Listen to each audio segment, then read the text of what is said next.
میخوای ذهنی داشته باشی که هیچکس نتونه متوقفش کنه. امروز میخوام 5 قانون طلایی رو بهت بگم که میتونه تو رو به یک نیروی توقف ناپذیر تبدیل کنه. ذهنی مثل ذهن سیگما. پس تا آخر این ویدیو با من باش.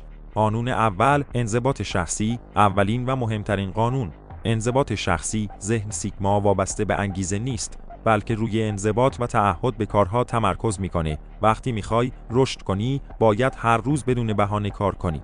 حتی وقتی حال نداری یا اوضاع سخت میشه، فقط انجام. قانون دوم، کنترل احساسات. قانون دوم، کنترل احساسات. یک ذهن سیگما اجازه نمیده احساسات منفی، خشم یا ناامیدی اون رو کنترل کنه. تو باید یاد بگیری که احساساتت رو درک کنی، ولی اجازه ندی هدایتت کنن.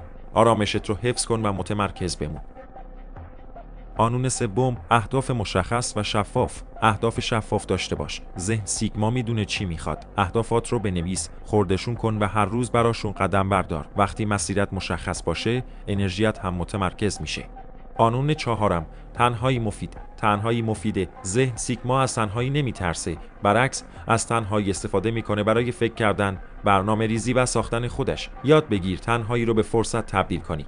قانون پنجم، یادگیری بی‌پایان. یادگیری مداوم. ذهن سیگما همیشه تشنه یادگیریه. کتاب میخونه، آموزش میبینه و مهارت‌های جدید یاد میگیره. هر روز 1% بهتر شد. سیگما همیشه در حال رشد و پیشرفته. پس یادت باشه، انضباط شخصی، کنترل احساسات، اهداف شفاف، تنهایی مفید و یادگیری بی‌پایان. این 5 قانون طلایی میتونه تو رو به یک نیروی توقف ناپذیر تبدیل کنه. اگر از این ویدیو خوشت اومد، لایک کن و نظرت رو برام بنویس. تا ویدیوی بعدی، توقف ناپذیر بمون.